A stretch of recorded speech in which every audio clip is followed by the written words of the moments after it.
Hello, Facebook and YouTube. Welcome to this channel, Everything Under the Sun. At sa ating mga viewers, like and support this channel. This time mga friends, meron naman akong dito, multi-tool, gawa ng SOG. Black satin finish.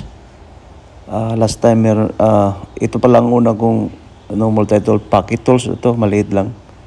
Mga 4.2 ounce ang bigat niya.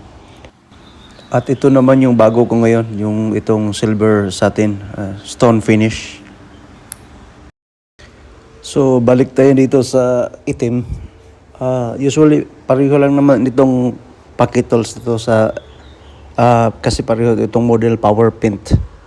Pareho lang to sa yung mga implement niya na nakaset dito sa kanyang mga functions. So pareho lang.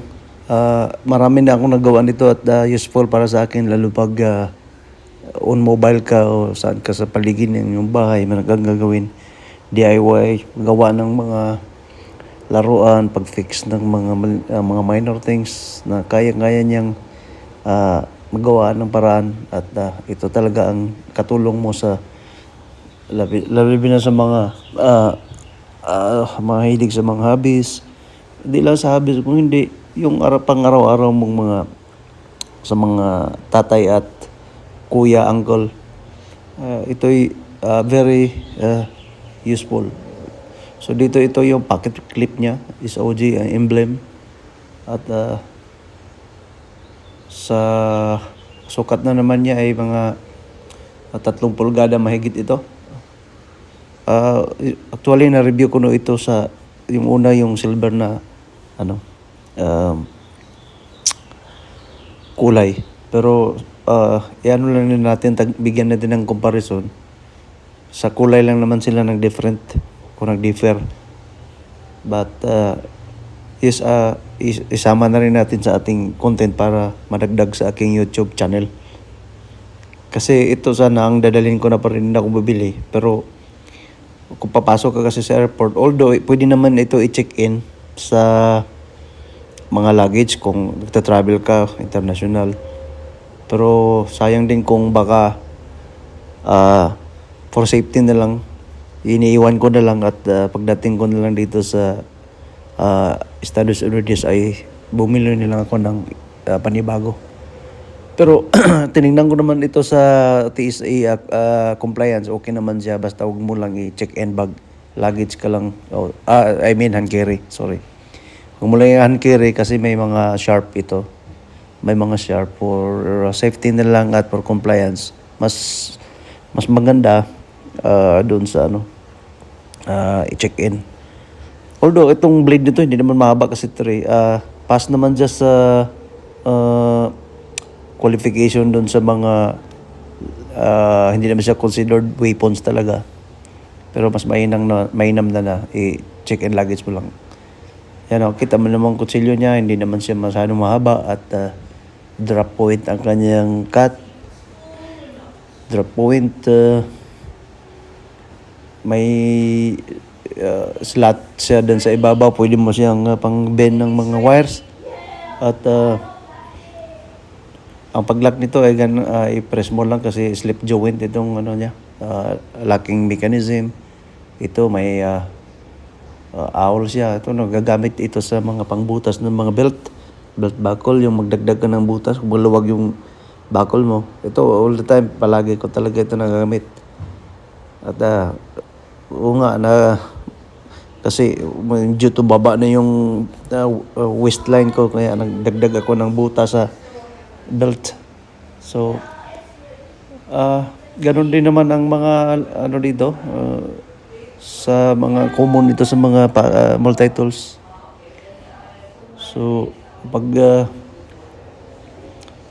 useful talaga siya sa pagbutas ng mga leader. Ayan.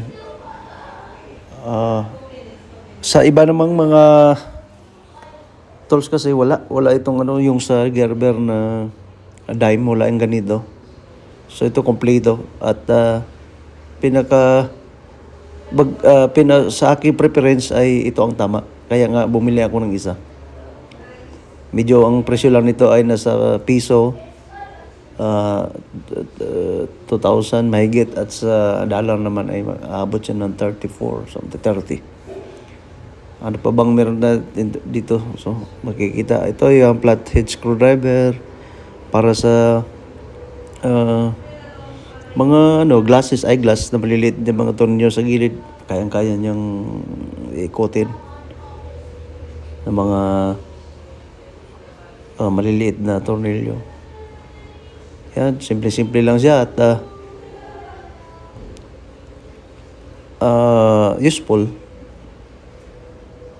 So next, dito sa kabila, kasi ang lahat ng fix dito, ang assembly niya nasa labas. So mas madali mo siyang makita. Tulad na dito. Ito, ano pang pwede natin matingnan para mas mabilis na tayo. Kasi na-review ko na to sa yung silver type na review. Itong pang tabas ng for emergency sa mga driver, yung emergency, pangkat ng seatbelt. Kung siyempre pag nasa trauma o emergency lang, hindi ko naman namin madidiscuss masasakyan ba. Pag hindi na mabunot yung belt for emergency, ito pwede mo siyang cut. Hindi lang sa seatbelt, sa mga paracords, yung mga sinulid, mga strings. Mostly ang mga multi-tools din minsan ay para sa mga outdoors, mga hiking, mountaineers, ganyan, mga outdoor enthusiast. Pwede naman sa household. Anything could be apply. Ito, pile panghasa, yung sa mga, kasi may siya rough surface, so panghasa sa mga kahoy. Nagamit yung ito panghasa ng yung mga metal to metal. Kailangan mo siyang medyo pakinisin, tanggalin yung mga burrs. Next is hindi ko pala ito nakasama dito yun, kasi yung pag i-close mo ito, dito muna tayo. Ito sa medyo parang hacksaw niya na may serration. Hacksaw. Pang putol ng mga twigs dun sa branches ng mga maliliit na mga kahoy. Next is the can opener, yung mga typical ng can opener dati. Ngayon kasi mga can opener ay na, may umiikot na may drive na may gears, at tapos ikutin mo na. Pero okay din, kasi baka bukas naman siya ng lata. Next, ano pa dito? The most pinaka importante din itong pangbukas ng can opener, bottle opener, yes. Pangbukas ng Coke, sa beer, importante sa beer, mga Red Horse. Pwede naman kung wala yan, pero discuss lang natin dito, kasi pwede naman magbukas ng beer na walang abridor. Ano pa ba dito?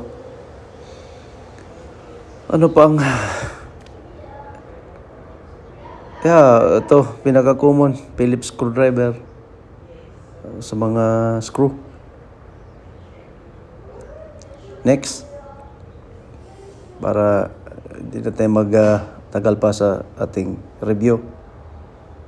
Although kailangan natin habaan ng konti yung, kumbaga, mahaba-haba konti yung video para naman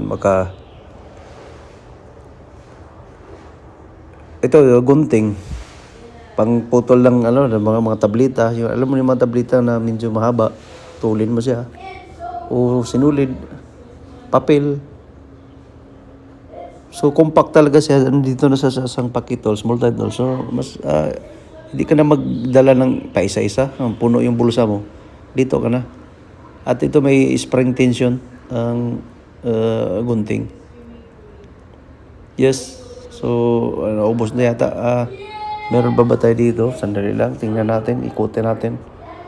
Para naman humaba yung video natin kasi para makapasa naman siya sa length ng duration ng time lapse ng video. So, wala na yata. So, nurugrit ako dito at happy ako dito sa multi-tools na to kasi very useful para sa akin. Depende naman kasi sa inyong preference kung anong gusto nyo. So, what do you think guys? Comment down below. Hanapin nyo na lang kung gusto nyo sa magbili. Meron na yata sa Shopee at Lazada. Pero sa akin is OG na bago ay USA made. So, salamat at don't forget to like and subscribe. Everything under the sun. Over and out.